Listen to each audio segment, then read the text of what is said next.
C'est un grand privilège pour moi d'être ici avec vous. Un grand privilège. Même si je dois dire que je me sens un peu comme dans cette histoire que j'ai entendue sur John Wesley.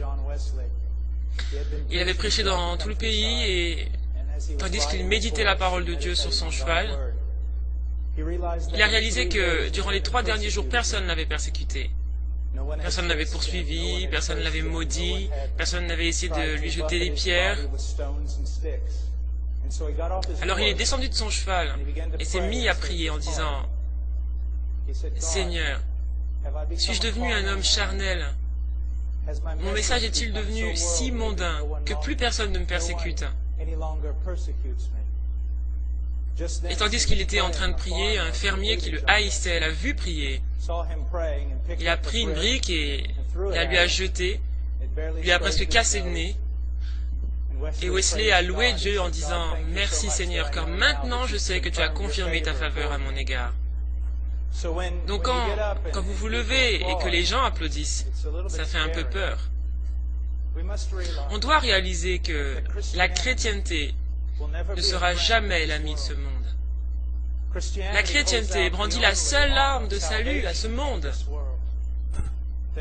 Ils ne seront jamais amis. La foi chrétienne ne passera jamais, tandis que les hommes et le monde passeront. Ce soir, tandis que je regarde cette assemblée, je réalise que je manque d'aide et d'espoir. Il y a tant de besoins ici ce soir, que même si 1000 sermons étaient prêchés, je supposerais qu'avec le pouvoir de l'homme, ce ne serait pas assez pour enseigner à toutes les personnes ici ce soir. C'est la raison pour laquelle un prédicateur, lorsqu'il prêche, est placé sous la miséricorde de Dieu.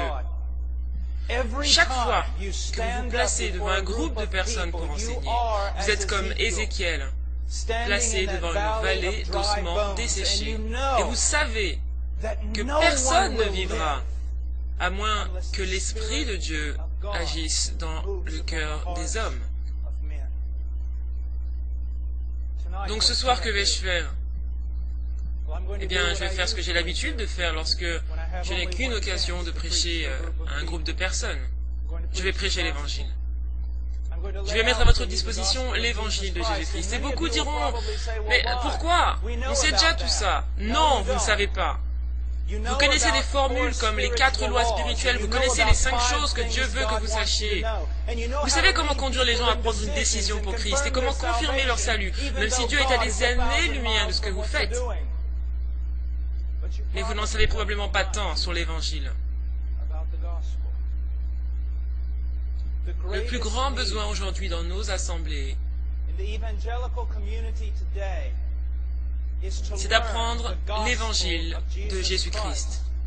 Parce qu'en sondant simplement les prédications et les techniques d'évangélisation, les méthodes pour la croissance des églises et tout ce que je peux voir, je ne peux en arriver qu'à une seule conclusion. On ne connaît pas l'Évangile de Jésus-Christ. Regardez ce qu'on a fait. On va vers un homme et on lui dit ceci. Sais-tu que tu es un pécheur? Et s'il dit oui, alors on va à l'autre question. Voudrais-tu aller au paradis? Et s'il dit oui, on va à la prochaine question. Veux-tu prier et demander à Jésus-Christ de venir dans ton cœur? S'il dit oui, et fait cette prière, on lui demande s'il a été sincère. Et s'il dit oui, on le déclare né de nouveau. Ça, ce n'est pas l'évangile de Jésus-Christ. Et cette méthode d'évangélisation a fait plus de dégâts dans ce pays que n'importe quelle autre hérésie introduite par n'importe quel culte rassemblé. Des millions de personnes dans ce pays dont les vies n'ont jamais été changées se pensent nées de nouveau parce qu'on a tellement réduit l'évangile de Jésus-Christ que ça ne veut plus rien dire de plus aujourd'hui qu'une simple décision qui ne prendra que 5 minutes de votre temps. Arrêtons-nous dessus pour un moment. Sais-tu que tu es un pécheur? Si la personne dit oui, qu'est-ce que cela veut dire? Absolument rien.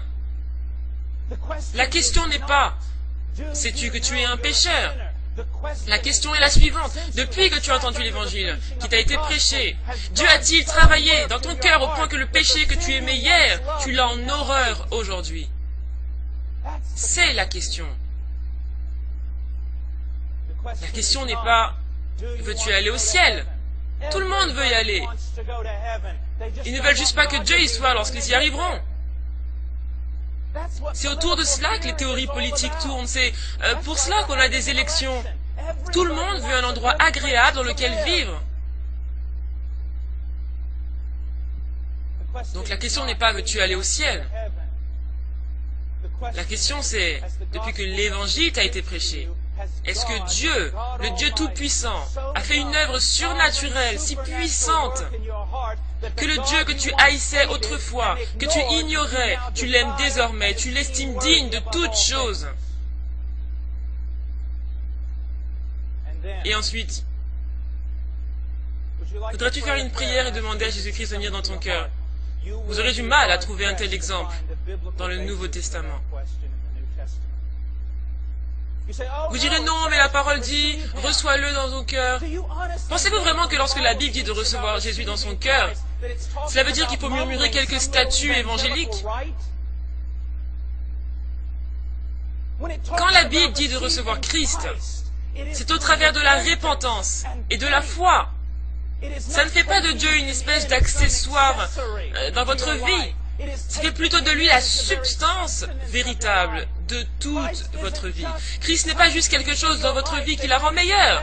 Christ est votre vie. Christ est votre vie.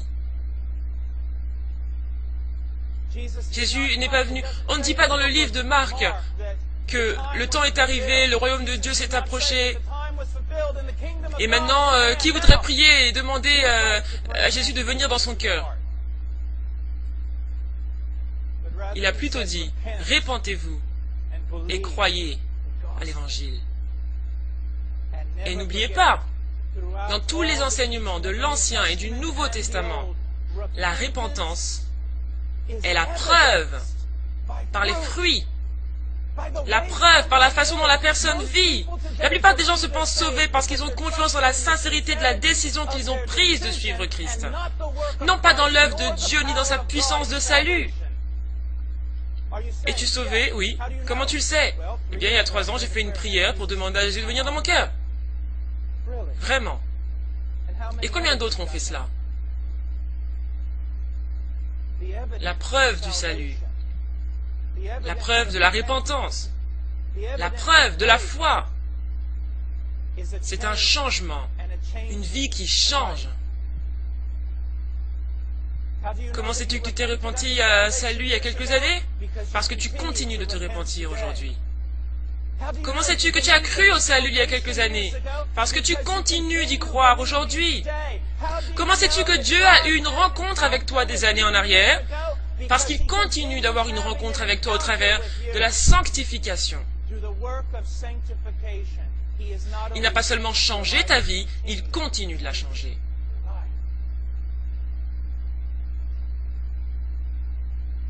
Mais l'évangile que l'on prêche aujourd'hui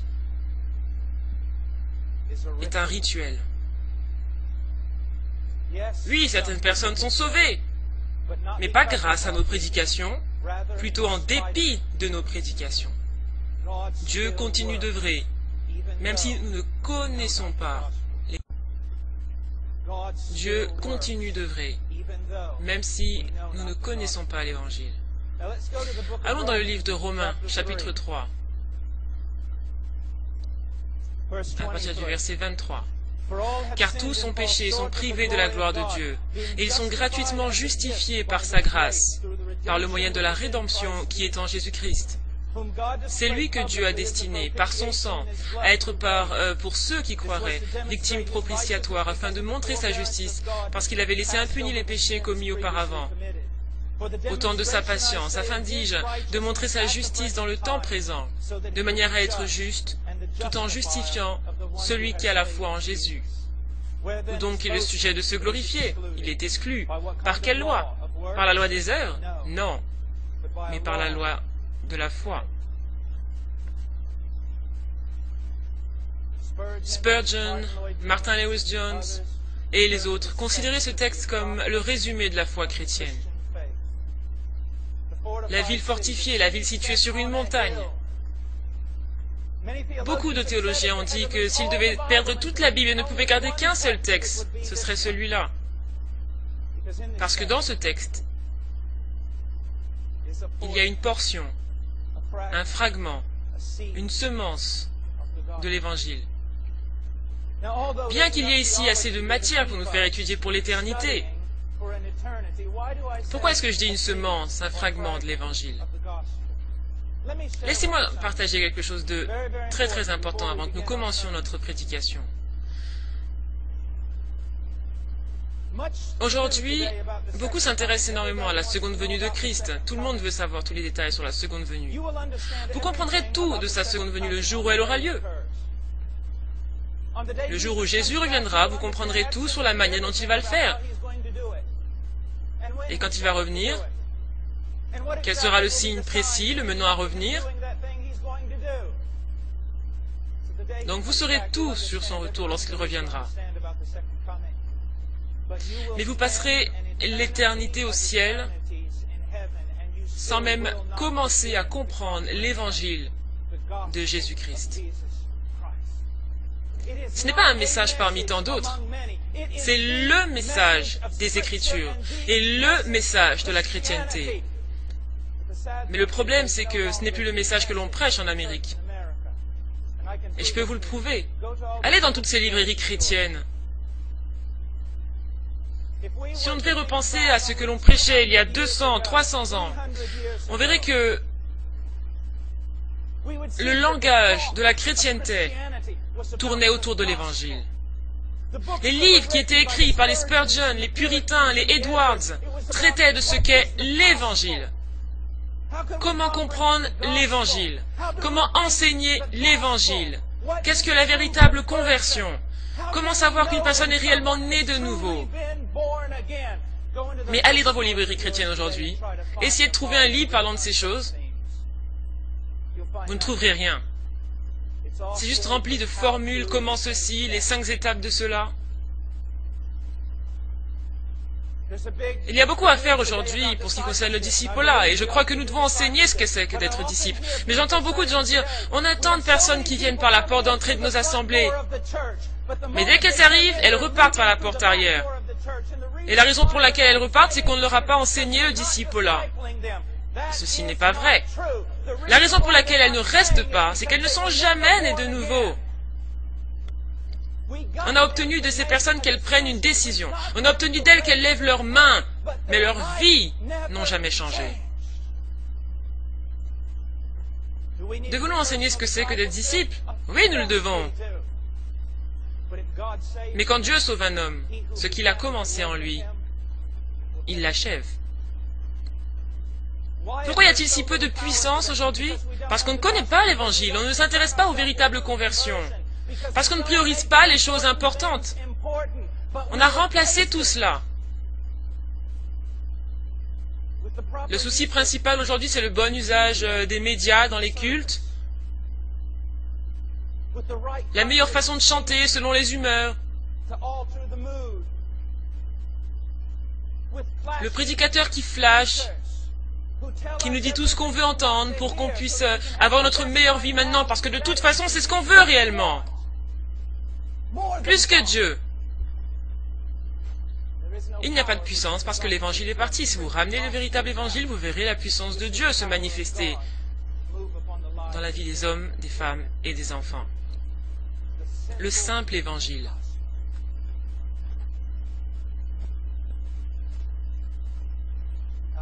Regardons notre texte. Car tous sont péchés et sont privés de la gloire de Dieu. On ne comprend pas pleinement ce que cela veut dire. Parce que si c'était le cas, soit vous trembleriez de terreur parce que vous comprendriez que quelque chose ne va pas avec vous, ou vous vous réjouiriez au plus haut point en voyant ce dont Dieu vous a sauvé. Tous ont péché Pourquoi cela ne nous fait pas réagir?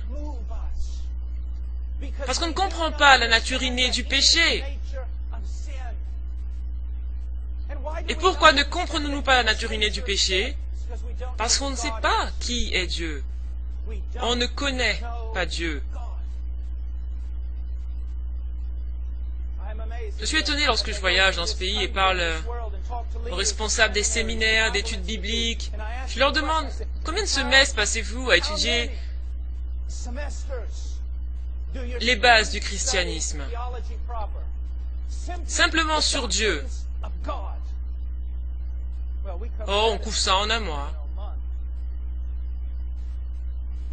Combien de prédications aujourd'hui tournent-elles autour de Dieu? Même si je faisais un examen ce soir, je vous donne un morceau de papier et je vous demande d'écrire sur Dieu, écrire sur l'historique, le théologique.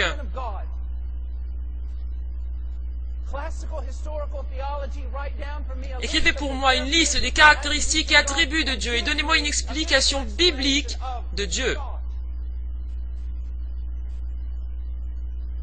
Le peuple de Dieu périt par manque de connaissances. Dans tout ce qu'on a, dans tous ces livres, dans toutes ces librairies, dans toutes ces vidéos, dans toutes ces conférences, est-ce que quelqu'un parle simplement de Dieu? De qui il est? Et c'est la raison pour laquelle le dimanche matin est le moment le plus idolâtre de toute la semaine. Pourquoi? Parce que la plupart de ceux qui adorent Dieu adorent un Dieu qu'ils ne connaissent pas. Ils adorent un Dieu qui ressemble plus au Père Noël qu'au Dieu des Écritures. Ils adorent un Dieu qui est un pur produit de leur imagination. Ils ont créé un Dieu dans leur propre manquement. Ils adorent un Dieu qu'ils ont créé. Pourquoi cela? À cause du pupitre. Sur le pupitre, on ne fait pas ce qu'on est censé faire. Et qu'est-ce qu'il faut faire? Enseigner les hommes à propos de Dieu, afin qu'ils puissent savoir, à la lumière de sa révélation, où ils se trouvent et de quoi ils ont besoin. Tous ont péché. Cela nous parle d'un manque de conformité à la loi de Dieu. Une déviation de la loi de Dieu, de sa volonté. Un détour face au caractère manifeste de Dieu.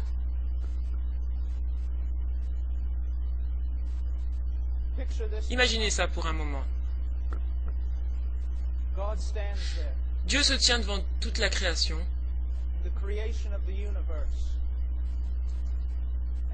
et il dit, étoiles, placez-vous à l'endroit que j'ai délimité pour vous. Et toutes les étoiles de la création se prosternent et disent Amen. Planète, mettez-vous dans les cercles que j'ai tracés pour vous et restez-y jusqu'à ce que je vous donne un autre ordre. Bougez exactement comme je vous l'ai commandé et elles se prosternent en adoration. Et il dit aux montagnes de s'élever et aux vallées de disparaître. Et ces choses s'humilient devant lui. Il dit à la mer de venir de tel point à un autre, sans dépasser, et la mer obéit. Mais il regarde l'homme, il te regarde, il dit viens, et tu dis non.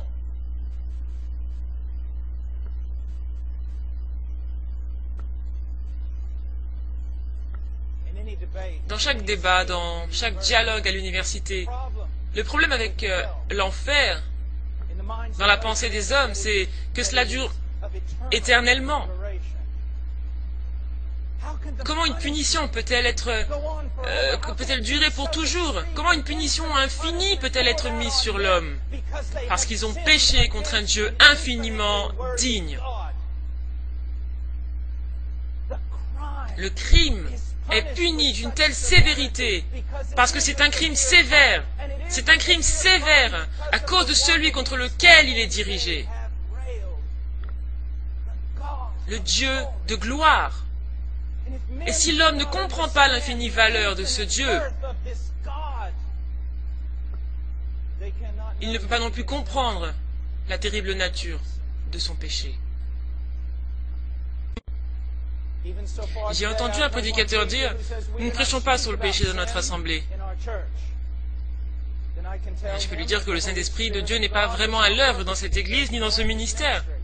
Pourquoi? Parce que l'une des choses principales que le Saint-Esprit fait, c'est de convaincre le monde de péché. Donc si vous ne parlez pas vraiment du péché, alors comprenez que le Saint-Esprit n'est pas vraiment dans votre ministère. Mais qu'est-ce que ça veut dire, dire péché? Ça veut rien dire. On vit dans un pays qui consomme le péché comme si c'était de l'eau. Les poissons ne savent pas qu'ils sont mouillés.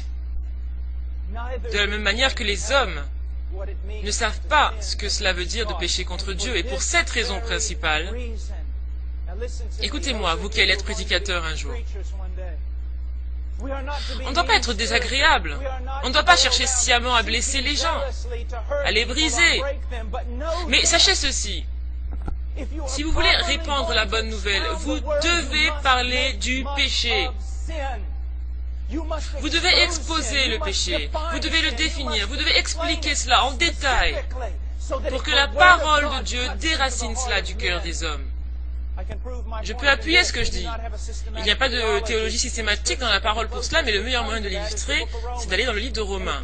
Et si vous lisez, vous verrez que le grand apôtre Paul, dans les 3 premiers chapitres, il fait tout ce qu'il peut pour une seule chose, condamner le monde entier. C'est ce qu'il a fait. Regardez avec moi au chapitre 3. Verset 19. Or nous savons que tout ce que dit la loi, elle le dit à ceux qui sont sous la loi, afin que toute bouche soit fermée et que le monde soit reconnu coupable devant Dieu, le monde entier. Les hommes doivent entendre des prédications qui parlent de la réalité de ces problèmes, qui ne sont pas compris et qu'ils ne peuvent pas contourner.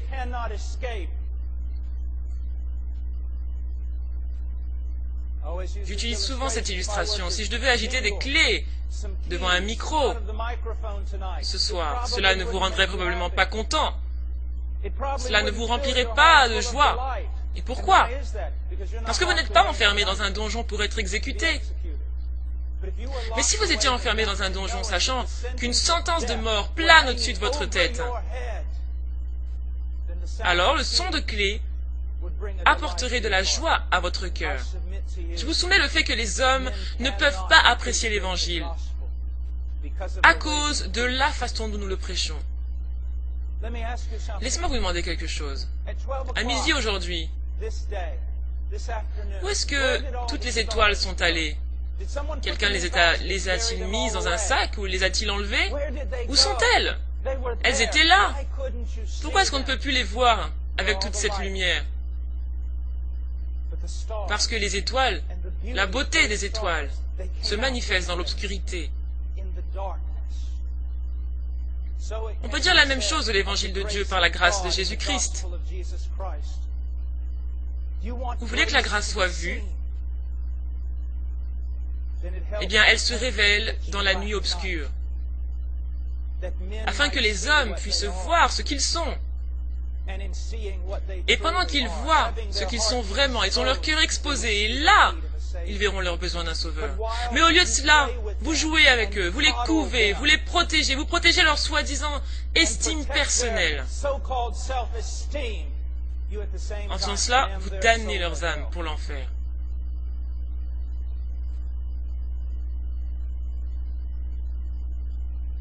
Parce que tous ont péché et sont privés de la gloire de Dieu.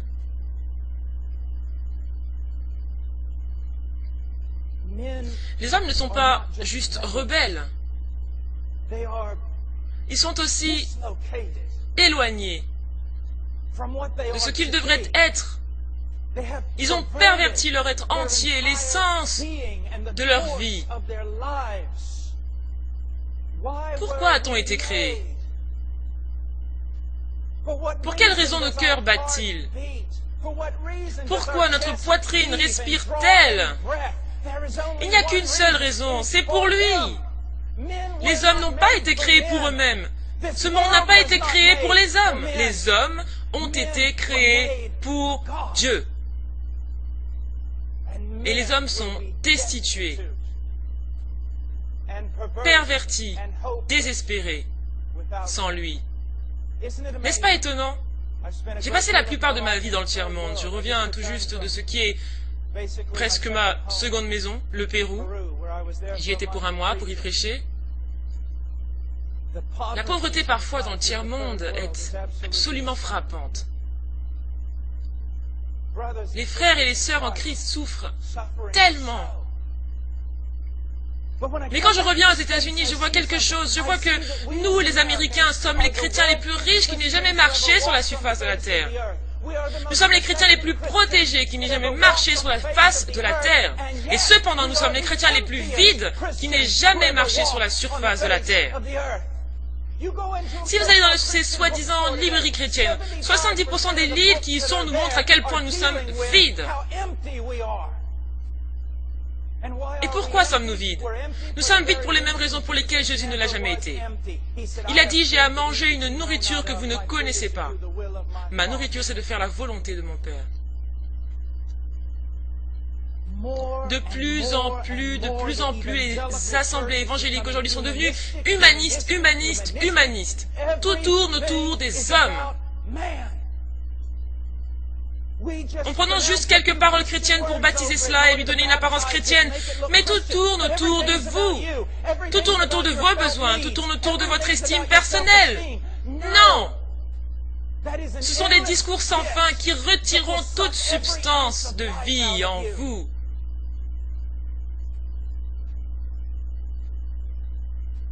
Vous n'avez pas besoin d'estime de soi.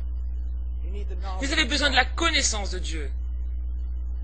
En fait, en dehors de Christ, vous ne devriez pas avoir d'estime personnelle. Et une fois en lui, vous savez que ce n'est qu'en lui que votre vie est ce qu'elle doit être. Les hommes ont besoin de Dieu. Ils ont besoin d'être tournés vers Dieu. Et ce n'est que là que leurs vies seront changées.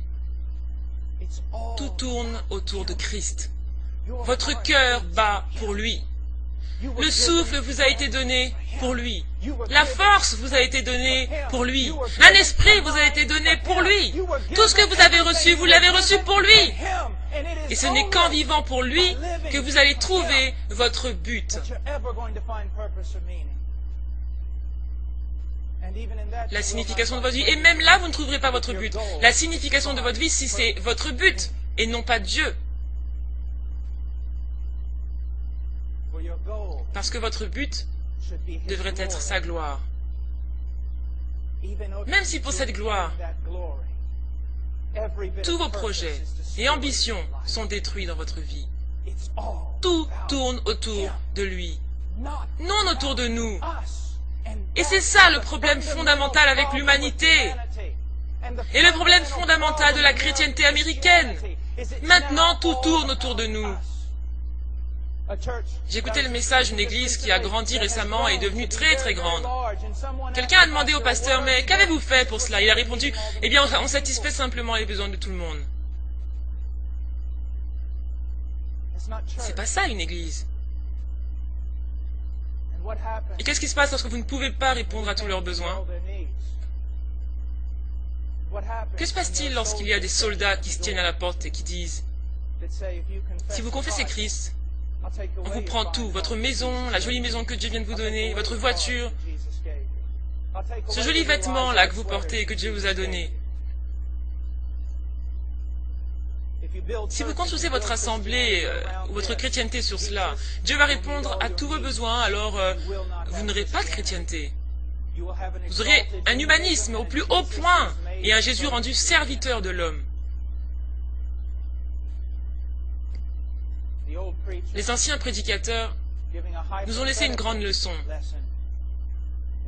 Ils disaient parfois ceci. Vous devez croire en Jésus-Christ, vous devez vous repentir et vous devez le servir, même s'il vous envoie en enfer, parce qu'il mérite la repentance, il mérite la foi, il mérite le service, même si vous ne tirez strictement rien de lui. Vous comprenez ce type de chrétienté? Quand tout tourne autour de lui et non autour de l'homme? car tous ont péché et sont privés de la gloire de Dieu. Maintenant, en parlant des vrais croyants, il dit étant justifiés. Qu'est-ce que cela veut dire, être justifié? Est-ce que ça veut dire qu'à la minute où la personne place sa foi en Jésus-Christ, elle devient juste? Non, parce que si c'était le cas, cette personne ne pécherait plus du tout. La justification, être justifié, c'est un terme légal. Cela veut dire qu'au moment où une personne place sa foi en Jésus-Christ, Dieu déclare cette personne juste vis-à-vis de lui. Sur un plan légal. C'est une déclaration légale venant du trône de Dieu. Ce pécheur est justifié. Il est légalement juste avec moi. Comment sommes-nous justifiés? C'est la question majeure au travers des âges. Par un don, par sa grâce. Je veux que vous regardiez quelque chose ici. Il dit étant justifié comme un don. Le même mot grec, est utilisé dans un autre texte où il dit du Messie qu'ils l'ont haï sans cause. Jésus a-t-il un jour donné une raison aux hommes de le haïr? Non. Ils l'ont haï, bien qu'il n'ait aucune raison du tout de le faire. C'est la même chose qui est dite ici. Dieu a déclaré l'homme juste devant lui, sans cause. Le pécheur n'a jamais donné à Dieu de raison de le justifier ou de le déclarer juste. En fait, la seule chose qu'un pécheur puisse motiver un Dieu saint à faire, c'est de le condamner. Mais Dieu a fait quelque chose de grand, afin que le pécheur puisse être réconcilié avec lui, en dépit de toutes ses infractions, en dépit de tous ses péchés, de tous ses crimes contre la déité de Dieu. Il a justifié l'homme, bien que l'homme ne lui ait jamais donné de raison de le faire. Si un journaliste devait interviewer 3 personnes venant des 3 majeures religions, ici ce soir, et qu'il demandait à un juif orthodoxe, « Si vous mourrez maintenant, où allez-vous » Il répondrait sûrement, « J'irai au ciel. » Et pourquoi cela? Parce que j'aime la loi de Dieu. Je suis un serviteur de Dieu. Je suis un homme juste. Et le journaliste demanderait aux musulmans, « Et si vous mourrez, où allez-vous » Il dirait, « J'irai au paradis. » Pourquoi? Parce que j'aime le Coran. Je fais les prières. Je fais des aumônes aux pauvres. Je suis un homme juste. Enfin, il demanderait aux chrétiens, le vrai chrétien, « Si vous mourrez maintenant, où allez-vous » Il dirait, « Au ciel. » Et alors, quelle est la raison de l'espoir qui est en vous? Et le chrétien dirait, « Je suis dans l'iniquité depuis que ma mère m'a enfanté. J'ai enfreint tous les commandements de Dieu. Et je mérite la pleine étendue de sa juste colère contre moi. » Et le reporter s'arrêterait et dirait, « Mais monsieur, je ne comprends pas. Les 2 autres, oui, je comprends plus ou moins. Ce sont des hommes justes par leur propre vertu, leur mérite. Ils pensent qu'ils iront au ciel à cause des bonnes œuvres qu'ils ont faites. Mais monsieur, je n'arrive pas à vous saisir. Vous êtes une énigme. Vous me dites que vous irez au ciel, alors que vous méritez l'opposé. Mais sur quoi basez-vous votre espérance alors? » Et ce chrétien répondrait, « Je mets ma confiance dans les vertus et les mérites d'un autre, Jésus-Christ, mon Seigneur. » Déclaré juste devant Dieu, bien qu'on ne lui ait donné aucune raison de le faire. Aucune raison de faire quoi que ce soit, si ce n'est de nous condamner. Quelquefois dans mon ministère, ça n'arrive plus souvent maintenant, mais merci Seigneur. Mais on dirait que à chaque fois que je me lève pour prêcher lors de réunions, une personne se met à chanter un chant qui pose la question « Oh Dieu, qu'as-tu vu en moi pour me sauver ?» Et je me sens comme un enfant à l'école qui lève la main derrière en disant « Mais désignez-moi, je le dirai. » Qu'est-ce que Dieu a vu en toi? Il a vu un objet de colère. Il a vu quelqu'un qui a brisé toutes les lois qu'il avait établies. Quelqu'un qui vivait une vie déréglée, pervertie. C'est ce qu'il a vu. Pourquoi t'a-t-il sauvé? Pour 2 raisons.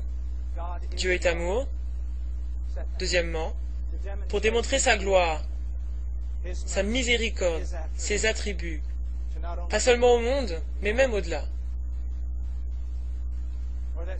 Il y a une chanson très populaire qui disait quelques années en arrière, « Dieu n'a jamais baissé les bras avec moi, mais c'est parce qu'il n'a jamais mis aucun espoir en toi depuis le début. » Dieu n'a jamais baissé les bras en ce qui te concerne. Mais qui vous a enseigné ces choses?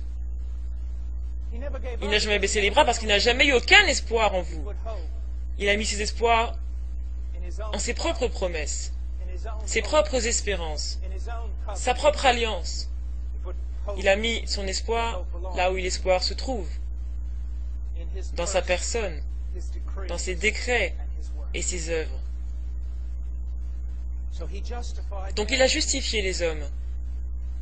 Et il l'a fait comme un don, par sa grâce, sa faveur imméritée.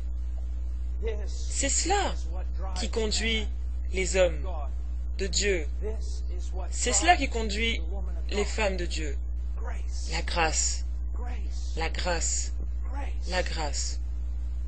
La faveur imméritée de Dieu au travers du sacrifice infiniment grand de son Fils Jésus-Christ. Nous sommes des prisonniers de la grâce.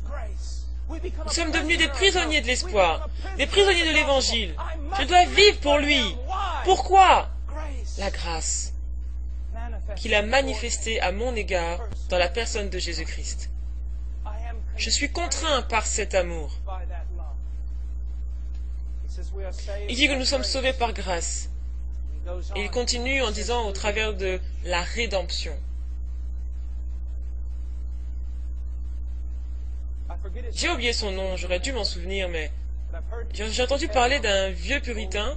On raconte qu'il lisait quelques paroles des Écritures, et après les avoir lues, il s'asseyait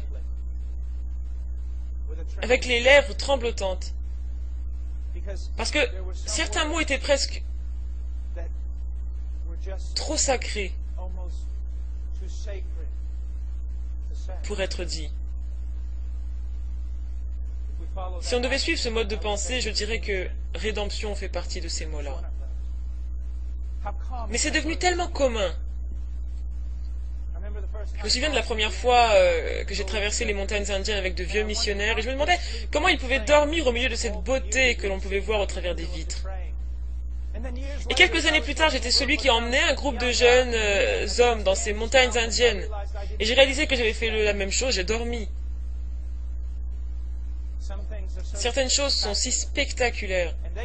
Elles ne changent pas en caractère, en valeur, mais nos cœurs deviennent froids. Et les choses deviennent des lieux communs. Au point qu'on peut penser au mot rédemption sans aucune émotion. Ça aurait été suffisant d'être acheté, parce que c'est ce que ce mot veut dire. Acheter une personne, la rendre libre un esclave en payant le prix. Ça aurait été assez. Si on avait été acheté avec de l'or ou de l'argent, ça aurait suffi, si ça avait été quelque chose de valeur au ciel. Mais ça a été le sang du propre Fils de Dieu.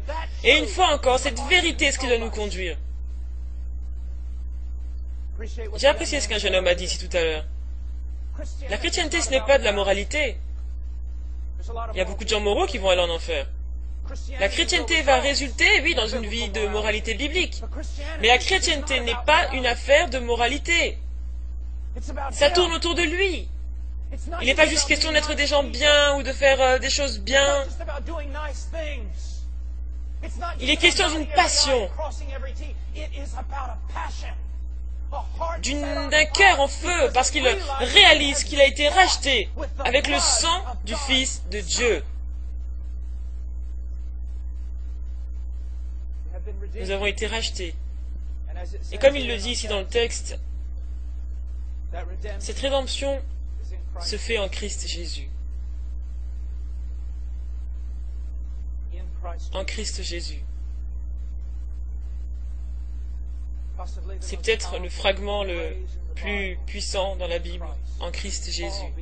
Paul était si familier avec cette phrase que Lorsqu'on lit le premier chapitre d'Éphésiens, la moitié du chapitre, c'est juste une longue phrase dans laquelle est répétée encore et encore, en lui, en Christ, dans le bien-aimé. Vous êtes ici ce soir dans une sphère ou dans une autre. Vous êtes en Adam et condamné, ou en Christ et justifié. Un jeune homme est venu me voir un jour et m'a dit, « Tu as raison, frère Paul, tu as raison.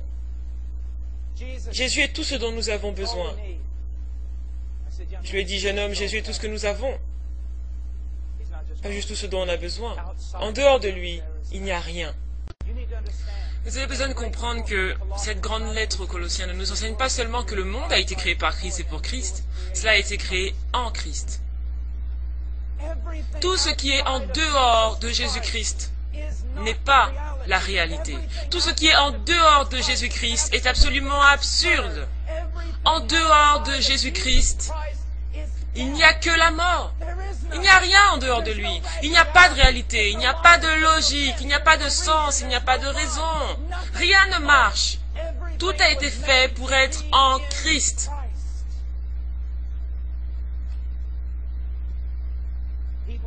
Les gens ici ce soir ont tant de problèmes. Vous direz peut-être que j'ai des problèmes dans mon mariage, des problèmes dans mes finances. J'ai des problèmes ici et là. Votre plus grand problème, c'est d'arriver à capituler devant cette vérité. La soumission totale à la personne et à la volonté de Jésus-Christ, pour la gloire de Jésus-Christ.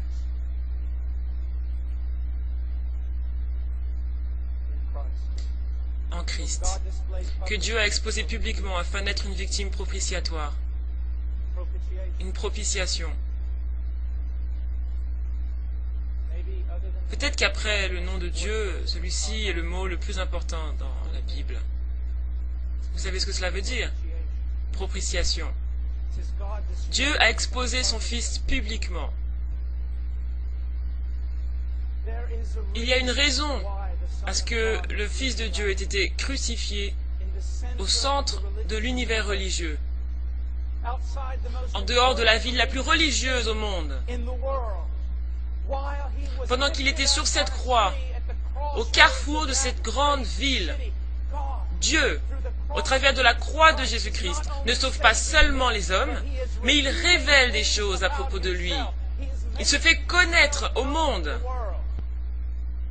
au travers de cette croix qui était donc nécessaire.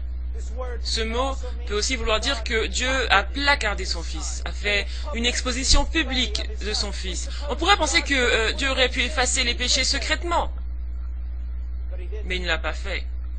Il a exposé son Fils publiquement,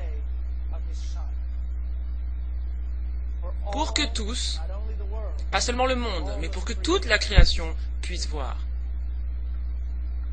Donc il nous est dit que Dieu l'a exposé publiquement comme une propitiation.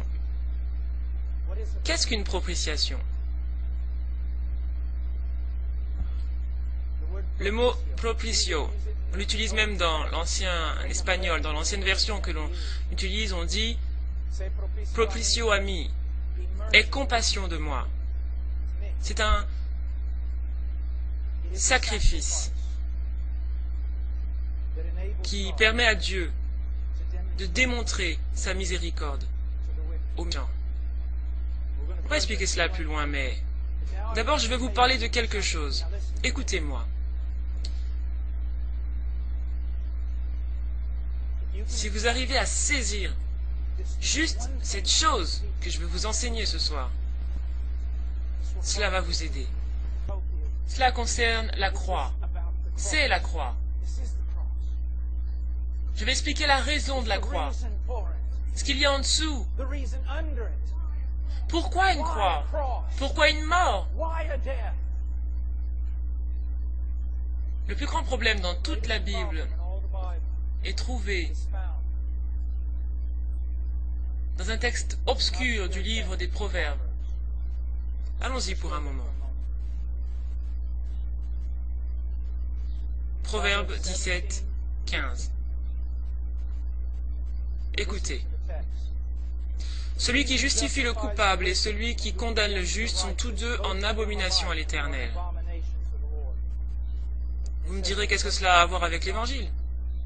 Très bien. Mettons la première et la dernière partie ensemble. Celui qui justifie le coupable est en abomination à l'Éternel. Tout le monde, spécialement une autorité comme un juge ou un roi, toute personne qui justifie le coupable est en abomination à Dieu. C'est quoi une abomination? C'est probablement le mot le plus dur dans les Écritures. C'est quelque chose de dégoûtant, de vain, de mauvais, de méchant au plus haut point. Donc quiconque justifie un homme méchant, quiconque déclarant un homme méchant juste, est une abomination devant Dieu. Vous avez vu où est le problème? Ces dernières 25 minutes, qu'est-ce que j'ai dit? Dieu a justifié le méchant. Et cependant, la parole ne peut pas être évincée. Justifier le méchant est en abomination à Dieu. Pourtant, l'Évangile ne tourne qu'autour de cela. Et beaucoup d'entre vous ne l'ont jamais entendu. Le plus grand problème dans toutes les Écritures est celui-ci. Si Dieu est juste, il ne peut pas vous pardonner. Vous direz pourquoi? Par cette question, vous démontrez que vous êtes un enfant de votre culture, qui n'y connaît rien en justice. Dieu est saint. Dieu est juste. Dieu ne peut juste pas détourner son dos du péché. Il ne peut pas juste regarder par-dessus votre péché. Il ne peut pas vous pardonner comme cela.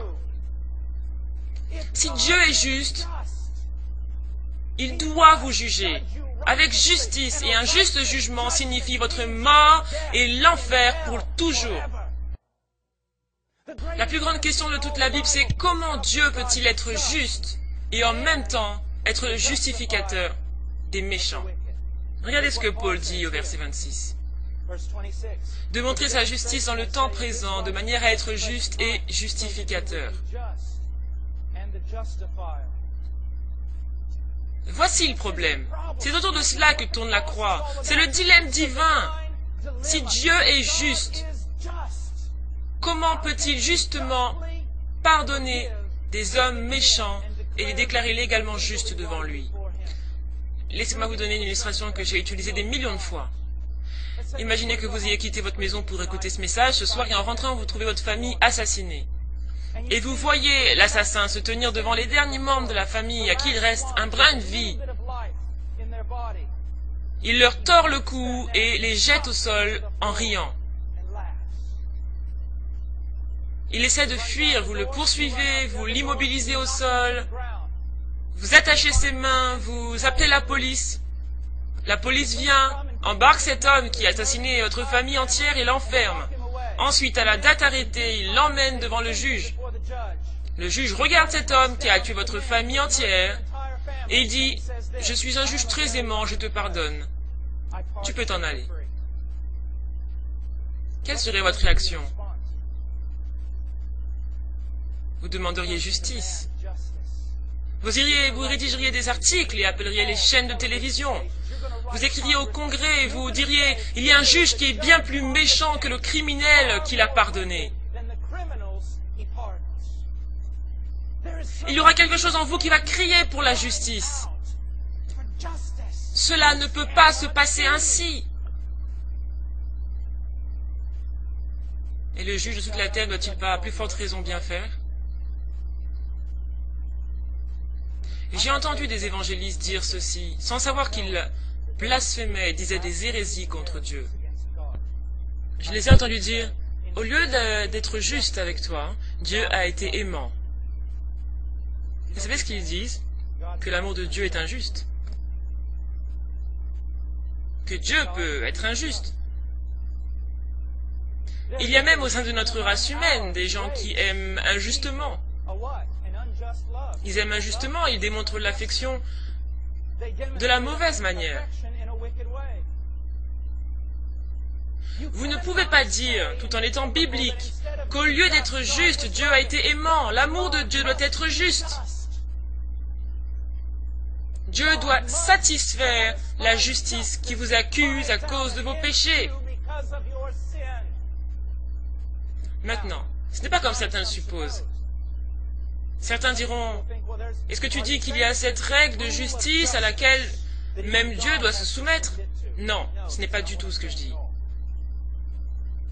Ce que je dis, c'est que Dieu lui-même est juste.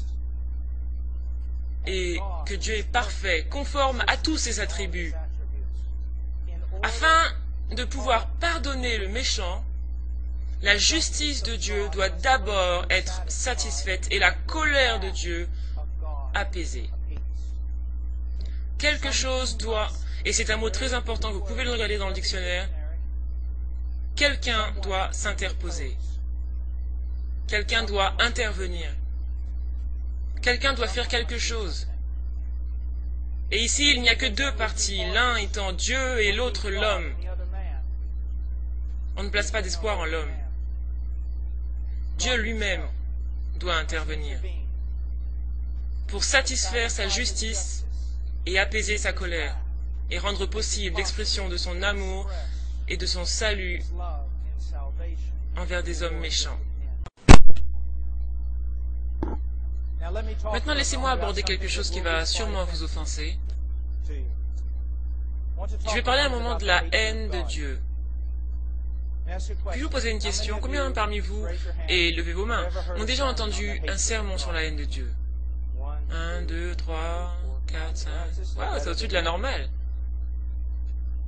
La haine de Dieu? Mes frères Paul, qu'est-ce que... Comme une jeune fille disait, Dieu ne hait pas. Dieu est amour. Donc il ne peut pas haïr. Non, Dieu est amour, donc il doit haïr. Avant qu'on aille dans les Écritures, laissez-moi vous en donner une idée. Est-ce que vous aimez les bébés? Moi, oui. J'en ai plein à la maison. J'aime beaucoup les bébés. Et le plus dur dans mon ministère, c'est d'être éloigné d'eux. Même s'ils font 2 mètres, ils restent mes bébés. Donc, si j'aime les bébés, je dois haïr l'avortement. Est-ce que vous aimez les Juifs? Moi, oui. Donc, vous devez haïr l'Holocauste.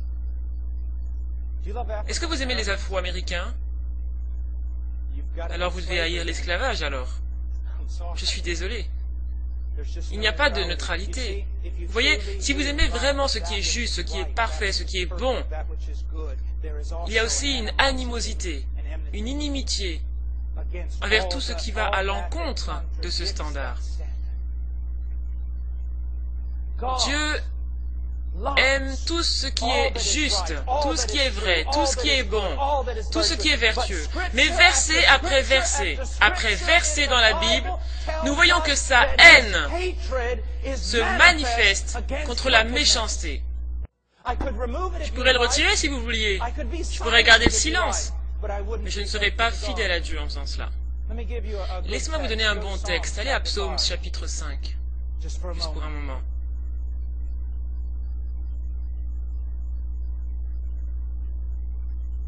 Psaume chapitre 5, verset 5. Les insensés ne subsistent pas devant tes yeux. Tu hais tous ceux qui commettent l'iniquité. Maintenant, vous connaissez cette merveilleuse citation qui dit « Dieu n'aime pas le péché, mais il aime le pécheur ». Eh bien, regardez ce texte. Est-ce que c'est ce qu'il enseigne? Ce n'est pas ce qu'il enseigne. Je suis désolé.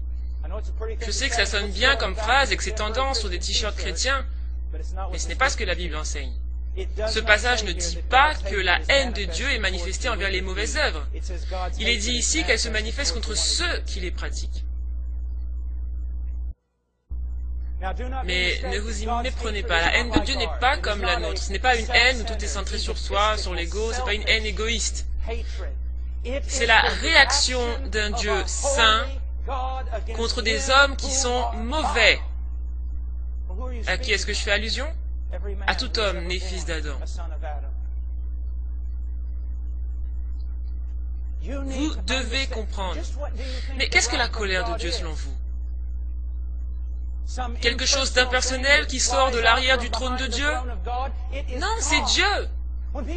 Quand les gens viennent à moi et me disent, frère Paul, Dieu m'a sauvé, je pose cette question. De quoi t'a-t-il sauvé? Eh bien, il m'a sauvé de mes péchés. Non. Il t'a sauvé de lui. Vous connaissez tous ces passages, prépare-toi à rencontrer ton Dieu. Dieu est saint, il ne peut contempler le mal, ses yeux sont trop purs, que la colère de Dieu est révélée contre toute injustice. Si vous et vos péchés vous trouvez devant un Dieu saint, il n'y a qu'une seule réponse, la colère. Mais l'amour de Dieu est tellement grand qu'il est capable de se démontrer, de se montrer à un objet de sa colère. C'est comme si, d'une main, Dieu retenait sa justice contre ce monde, et de l'autre, il disait aux hommes, « Venez !» Mais un jour, ces deux mains vont se joindre. Vous le savez, n'est-ce pas? Laissez-moi vous donner un exemple. Le paradis est ce qu'il est parce que Dieu y est, c'est tout à fait vrai. Mais l'opposé n'est pas vrai. L'enfer est ce qu'il est parce que Dieu n'y est pas. Non, ce n'est pas ce que les Écritures nous enseignent. L'enfer, c'est la colère du Dieu Tout-Puissant. C'est sa parfaite justice révélée envers les hommes à travers l'éternité. Maintenant, quelques-uns d'entre vous seront choqués en rentrant. Vous direz, je n'ai jamais entendu une telle chose. Vous direz, il a été mesquin et toutes sortes de choses. Mais je peux vous garantir que même si vous lisiez les livres anciens, vous découvriez que c'est ce que les prédicateurs ont toujours dit. Ils ne le disent plus aujourd'hui, parce qu'ils veulent de grandes églises.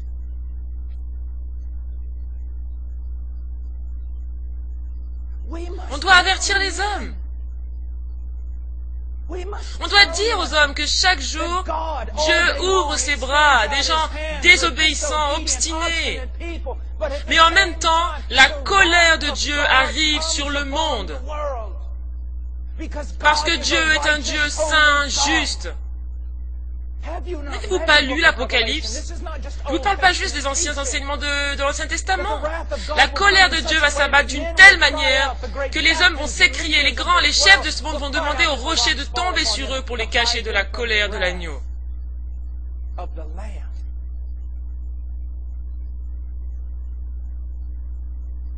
La colère de Dieu. Oh, moi, je n'y crois pas. Ce que tu crois n'a pas d'importance face à ce que la parole enseigne.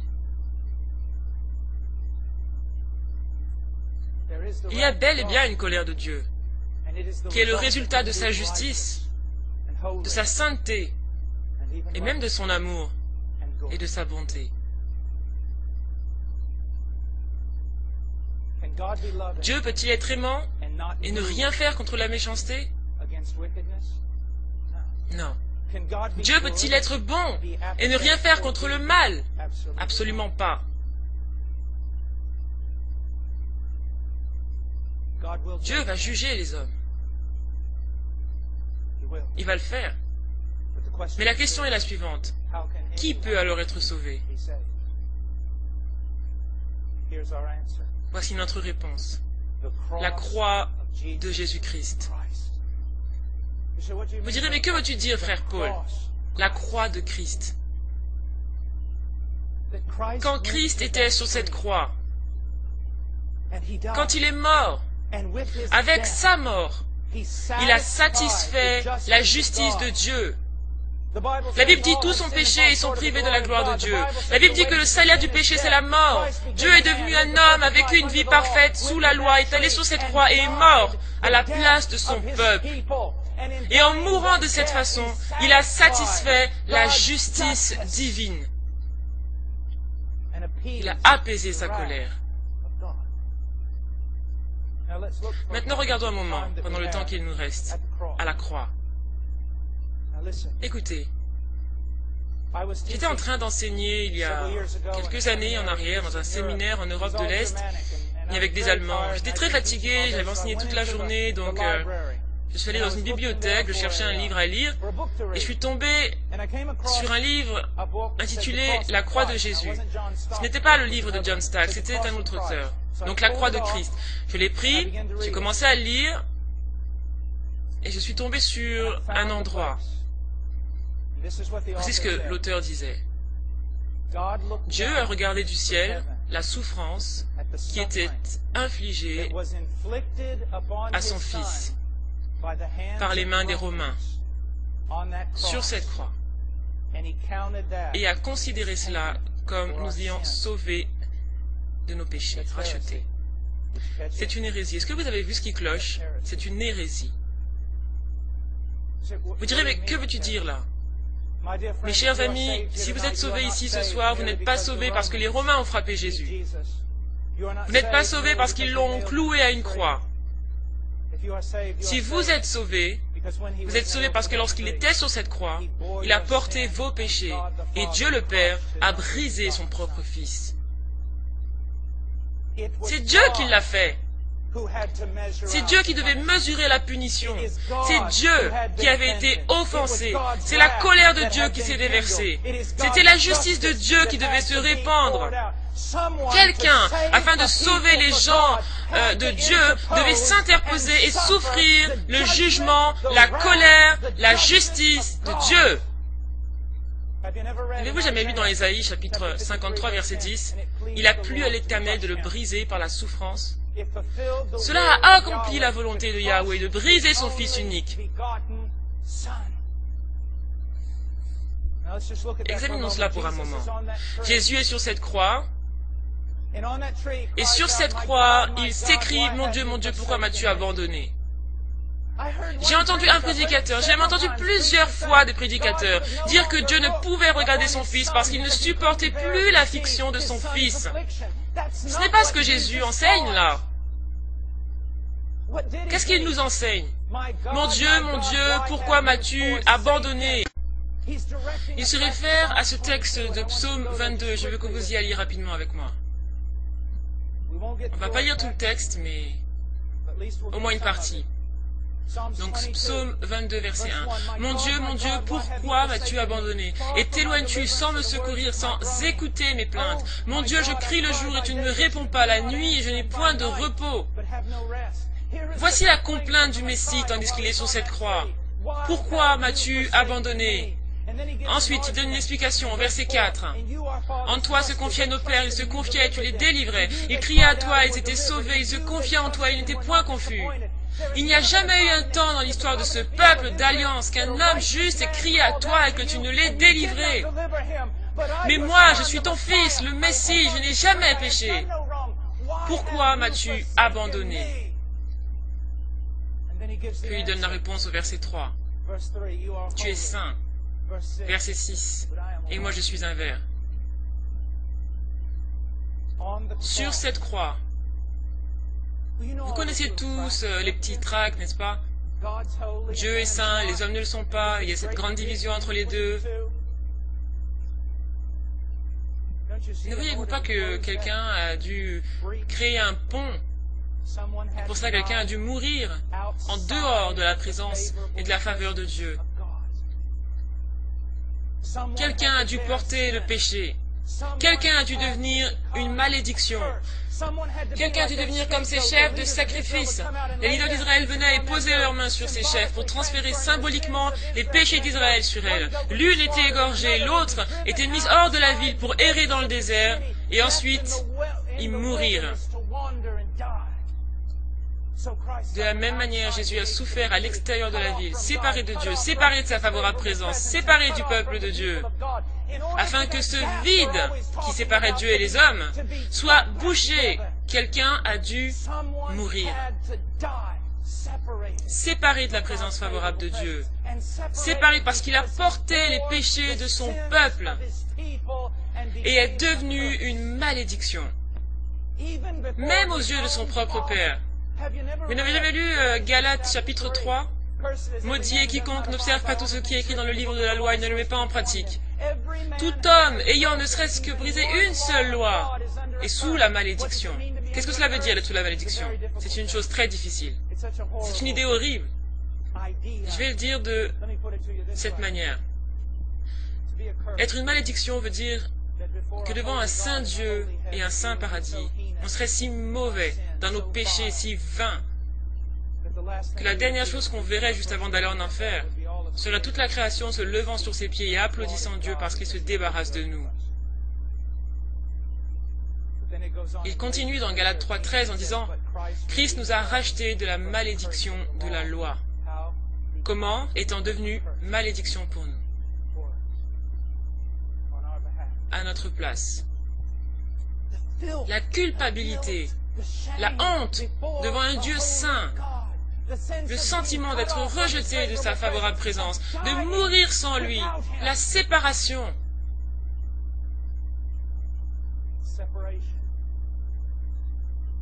Et ensuite, pas juste la séparation, mais aussi la colère. La justice devait se répandre. Il le fallait.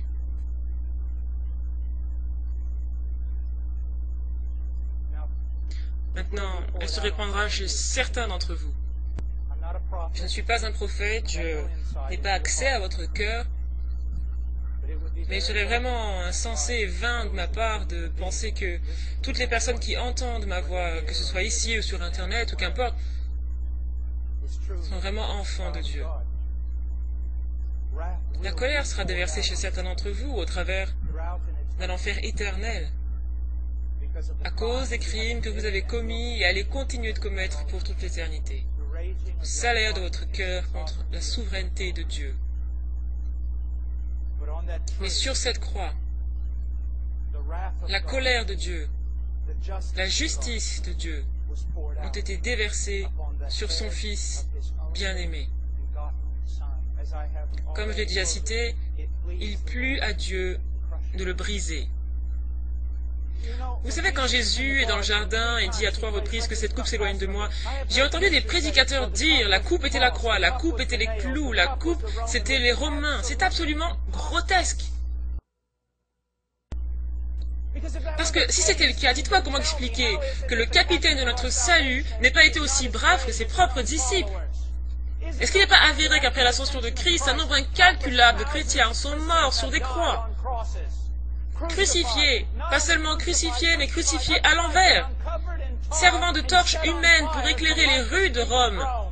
Et cependant, certains d'entre eux montaient sur ces croix en chantant des hymnes remplis de joie. Donc vous voulez me dire que les disciples de Jésus vont sur la croix chantant des hymnes remplis de joie, mais le capitaine de notre salut, le Messie lui-même, est pris de lâcheté dans un jardin et refuse d'y aller? Pensez-vous vraiment que le Dieu de gloire ait eu peur des coups? Qu'y avait-il dans cette coupe? Tout au long de la Bible, on nous dit ce qu'il y avait dans cette coupe. Si je devais résumer tout ce que les prophètes ont dit et assembler tout cela, je dirais, à cause de l'iniquité et de la rébellion des nations, je leur donnerai la coupe de ma colère et je les forcerai à boire, ils agoniseront, ils mourront. Quelqu'un a dû boire la coupe de la colère de Dieu afin de satisfaire sa justice. Sur cette croix, Christ a pris la coupe de la colère et l'a bu. C'est comme l'histoire d'Abraham et d'Isaac, tandis qu'ils vont sur cette montagne pour offrir un sacrifice, il offre son fils unique. Ce vieil homme prend un couteau, le lève et s'apprête à tuer son fils. Et lorsque l'homme est sur le point de le faire,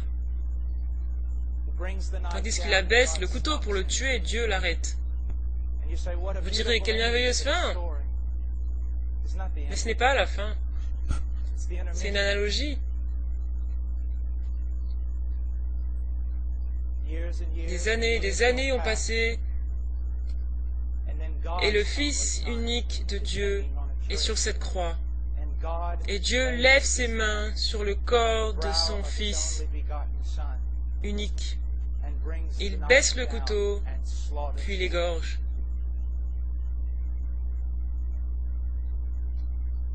Commencez-vous à voir ce dont il est question avec la croix? Si je vous emmenais de nouvelles révélations, vous devriez sortir de la pièce, mais ce ne sont pas de nouvelles révélations, c'est juste le christianisme historique que plus personne ne prêche. Parce qu'on a réduit tout cela à 4 choses, 4 lois spirituelles ou 5 choses que Dieu veut que vous sachiez. Et c'est pour ça qu'il n'y a plus de puissance. Regardez ce que Dieu a fait. Il a pris sur lui pour effacer nos péchés. Son seul fils unique s'est soumis à lui, s'est réjoui de sa volonté. Il est devenu un homme, a vécu une vie parfaite et allé sur cette croix. Le prix a dû être payé, une mort sous la colère de Dieu pour satisfaire sa justice. Et Jésus-Christ s'est tenu à notre place pour être brisé selon la volonté de son Père.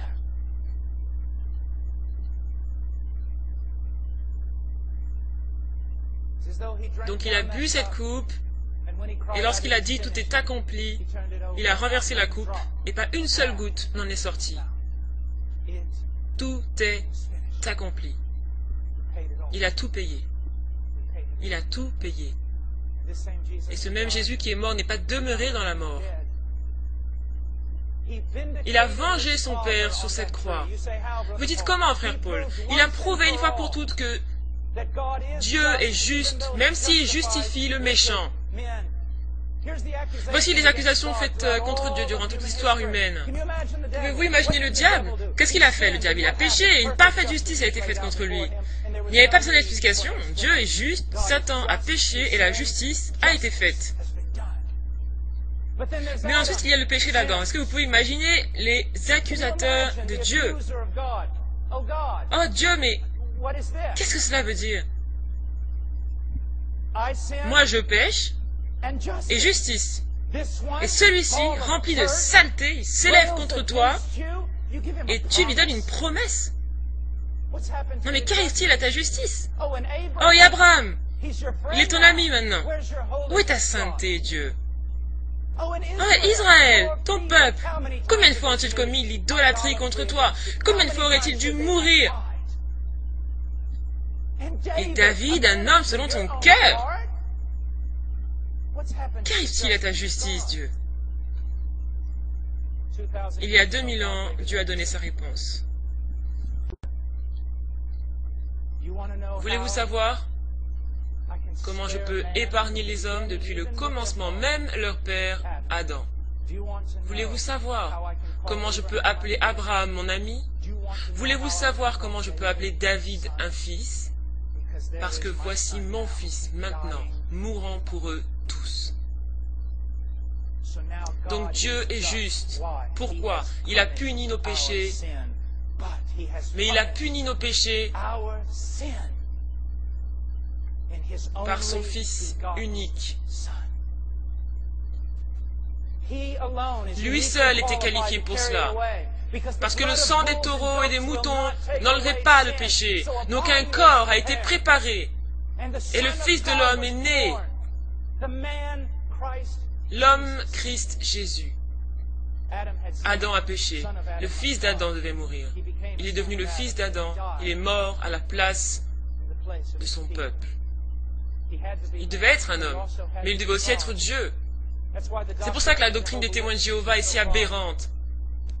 Parce qu'ils prétendent que Christ n'était rien d'autre qu'un prédicateur que Dieu a envoyé pour faire une œuvre de salut. Non, Dieu est venu pour faire une œuvre de salut. Cela devait être Dieu. Pourquoi ça devait être Dieu? Parce que si ça n'avait pas été Dieu, il n'aurait pas été sauveur. Et s'il est sauveur, il doit être Dieu. Parce que comme Jonas l'a dit, le salut appartient au Seigneur. Cela vient du Seigneur et de personne d'autre. Pourquoi il fallait que ça soit Dieu? Qui, si ce n'est Dieu, peut supporter la colère de Dieu et se relever? Pourquoi il fallait que ce soit Dieu? Il devait donner sa vie. J'ai entendu ces prédicateurs dire Dieu ne pouvait trouver l'ange parfait ou l'homme parfait. Ça n'aurait aucune importance s'il avait pu trouver l'ange ou l'homme parfait. Ça n'aurait toujours pas marché. Dieu est descendu. Dieu est devenu un homme. Dieu. Pour toi. Il a donné sa vie. Laissez-moi vous poser une petite question. La vie que vous avez, pouvez-vous la donner? Elle n'est même pas à vous pour commencer. Elle ne vous appartient même pas. Votre vie vient de Dieu. Si je donnais ma vie, ce serait comme si je donnais votre voiture. Ce n'est même pas à moi pour commencer. Mais Christ a dit, j'ai l'autorité de donner ma vie, de la reprendre. Elle lui appartient. Pourquoi il fallait que ce soit Dieu? Un étudiant s'est levé une fois au milieu de la congrégation. Il a dit, j'ai une question pour vous. Comment ça se fait? Comment ça se fait qu'un homme souffre un petit nombre d'heures sur cette croix et que cela paye pour les péchés d'une multitude de personnes pour l'éternité? Ce n'est pas juste. Comment cela se peut-il? Comment Dieu peut-il accepter cela comme la justice? J'ai dit, jeune homme, merci pour ta question. Si cet homme a pu mourir sur cette croix, souffrir quelques heures et sauver une multitude d'hommes de l'éternité en enfer, c'est parce que cet homme sur la croix valait bien plus que toute cette multitude d'hommes réunis. C'est à cause de sa valeur infinie. Il est mort et il est ressuscité des morts. Donc tandis que Christ a vengé son Père en mourant sur la croix, le Père a vengé son Fils en le ressuscitant des morts. C'était la déclaration publique de Dieu que mon Fils, ce qu'il a fait sur la croix, paye pour les péchés de mon peuple et paie une fois pour toutes.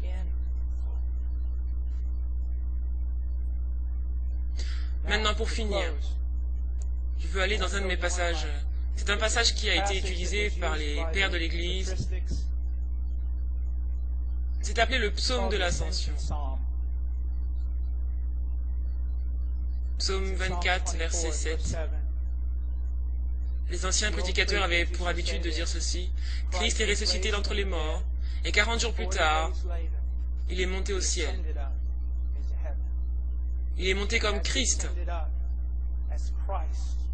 l'homme. Christ, le Fils de Dieu. Christ, le Dieu homme. Il est arrivé devant les portes du ciel qui se sont élevées. Verset 7. Portes élevées vos linteaux, élevez-vous, portes éternelles, que le roi de gloire fasse son entrée. Pouvez-vous imaginer le choc? C'est comme si les anges se tenaient de l'autre côté de la porte et disaient « Qui se tient devant cette porte? Aucun homme n'est jamais passé par là. Qui oserait mettre ses mains sur les poignées de cette porte et penser être digne de passer par là ?» Et la réponse suit. Porte, élevez vos linteaux, élevez-vous, portes éternelles, que le roi de gloire fasse son entrée. Christ, le roi de gloire. Christ, le Dieu homme. Christ s'est fait homme pour nous. Et il est entré dans la gloire et s'est assis à la droite de son Père.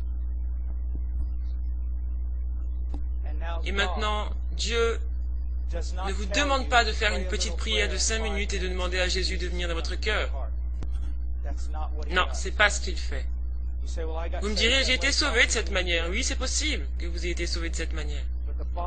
Mais la Bible dit, Dieu commande aux hommes en tout lieu de se repentir de leurs péchés, de croire en l'Évangile, de produire des fruits dignes de la repentance. Vous direz, frère Paul, parles-tu d'un salut par les œuvres? Absolument pas. Je parle d'une doctrine perdue dans l'Église.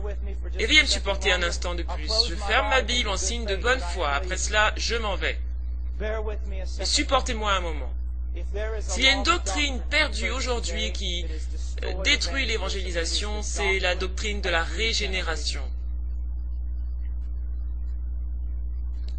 La régénération n'est pas plus ou moins une décision. Vous n'êtes pas sauvé tout simplement parce que vous avez décidé de quitter la file qui va en enfer pour celle qui va au ciel. Le salut est une œuvre surnaturelle de Dieu. Quand le pouvoir de Dieu est manifesté d'une telle manière que ça équivaut ou dépasse le pouvoir que Dieu a mis dans la création de l'univers. L'univers a été créé ex nihilo, à partir de rien. Mais quand Dieu sauve un homme, il le recrée et le délivre du chaos. Quand les gens se sont réellement repentis, quand les gens ont vraiment cru, il y a une œuvre de régénération qui s'opère au travers de laquelle la personne devient une nouvelle créature. Et en tant que nouvelle créature, elle a une nouvelle nature et va vivre une vie différente. La preuve de la régénération n'est pas une décision prise un jour durant une campagne évangéliste. La preuve de la régénération, c'est que vos vies ont été transformées. Pensez-vous que Dieu ne transforme que quelques-uns de ses enfants? La doctrine du chrétien vivant charnellement de manière continue est une hérésie totale. Est-ce que les chrétiens pêchent? Oui. Est-ce que les chrétiens peuvent chuter dans la chair? Oui. Est-ce que les chrétiens peuvent montrer de l'immaturité pour un moment? Oui. Mais est-ce que les chrétiens peuvent vivre une vie sans Dieu mondaine tous les jours de leur vie? Absolument pas. Pourquoi? Parce que le salut est une œuvre surnaturelle de Dieu, selon laquelle celui qui est en Christ est une nouvelle créature. Et les nouvelles créatures vivent d'une nouvelle manière.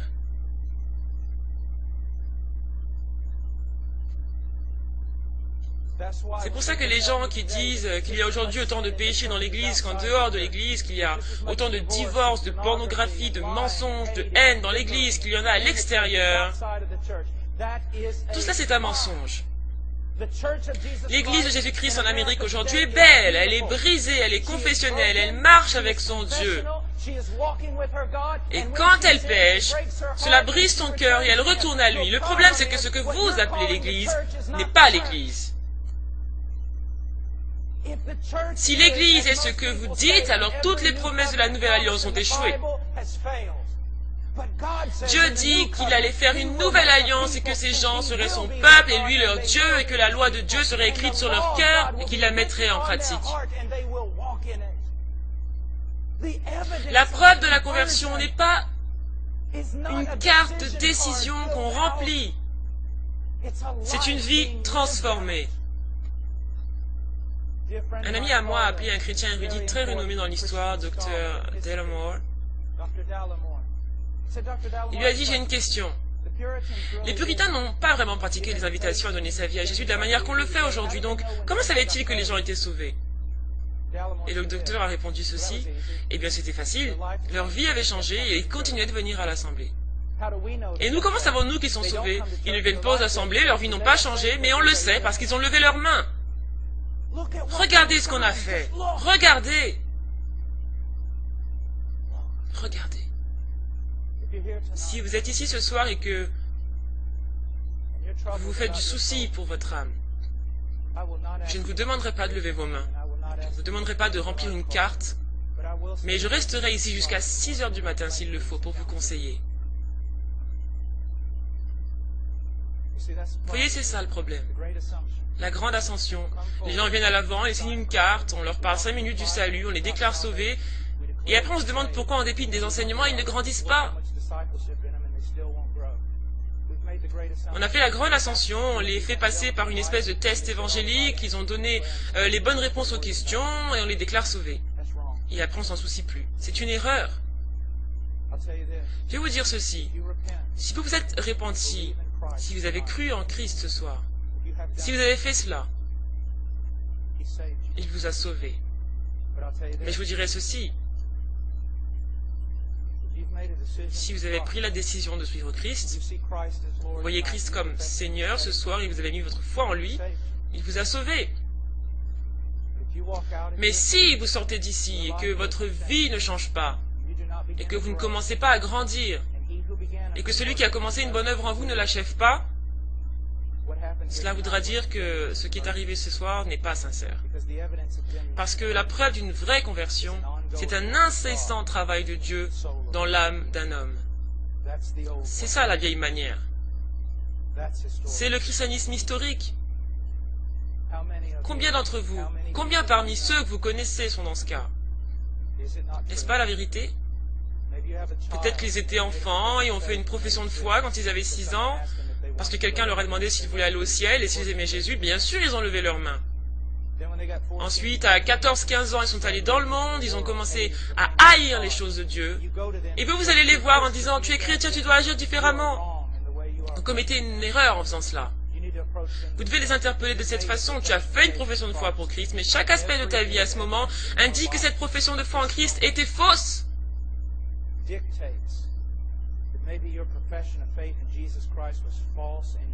Tu es toujours dans ton péché et si tu meurs, tu iras en enfer.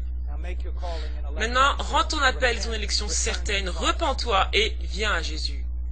Vous avez vu à quel point notre chrétienté est devenue superficielle? Oh, mes chers amis, ces choses ne devraient pas être ainsi, mais elles le sont. Réveillez-vous au véritable évangile, pas la version réduite. C'est un évangile de grâce, un évangile de puissance. Et celui qui commence une bonne œuvre l'achève. Prions. Père, oh Père, tant de paroles, il y a tant à dire, Père. J'ai bien peur que parfois je ne te fasse pas confiance, j'essaye de tout enseigner de fond en comble. Mais prends cela, Père, et utilise-le dans la vie des hommes, des femmes et des enfants, pour ta gloire et leur bien. Dans son nom, Amen.